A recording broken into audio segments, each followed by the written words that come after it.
Hello again, basketball fans. Bo Estes in Atlanta with an NBA update.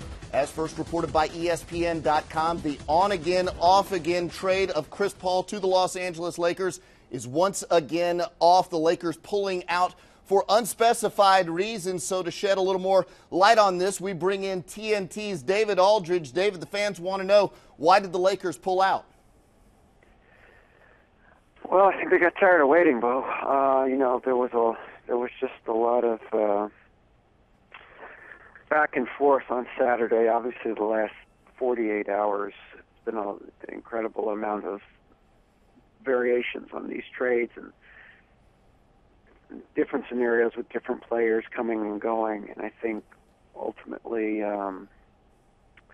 LA got tired of waiting, and they maybe just didn't feel like it was going to ever happen, or at least it wasn't going to happen under terms that they liked. And so, if they had to take on additional salary or players, that would kind of defeat the purpose of doing the trade, which was to not only get Chris Paul, but to clear a lot of cap room for next summer, so that they'd be able to go after Dwight Howard or whatever else they want to go after. But under the later incarnations of the trade, there were scenarios under which they would have had to take some players back, and I don't think that was something they wanted to do.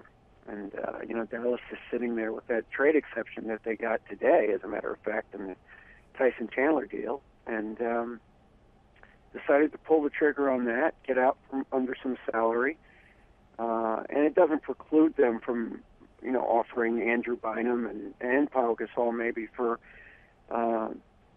Dwight Howard in some kind of package, or sending Gasol somewhere else. So they could still do those things. They just can't get Chris Paul, at least not right now. So they're moving in another direction, and everybody is kind of stunned by it.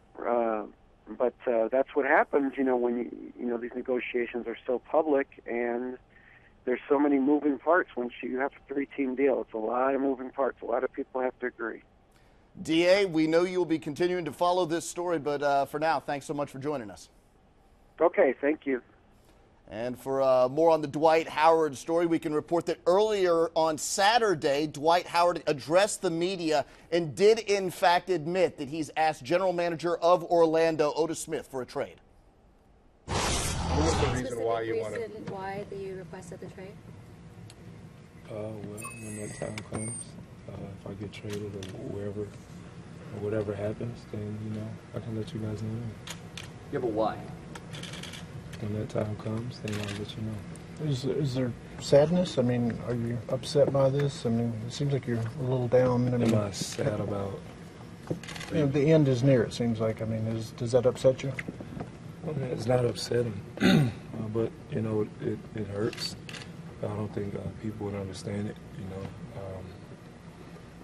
but it does. Just hearing the things people say or whatever they tell me. From people who say they're fans and they love you. But I totally understand their position.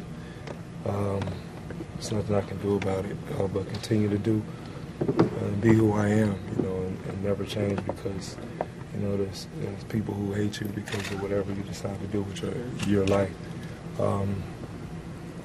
But it does hurt. That's why I said I've been, going back and forth and just really thinking about it all summer. Where do you see yourself playing this season? Well, right now I'm still with the Magic, and until anything happens, and I'm here. A lot of guys have asked to be traded. That don't mean they're going to be traded. All right, one other note to tell you about before we let you go. NBA.com's Scott Howard Cooper is reporting that the Golden State Warriors are set to offer DeAndre Jordan a contract of 4 years and $40 million. And under the terms of the new collective bargaining agreement, the Clippers will have 3 days to match. And, of course, stick and stay for all the latest right here on NBA TV. And, of course, log on to NBA.com.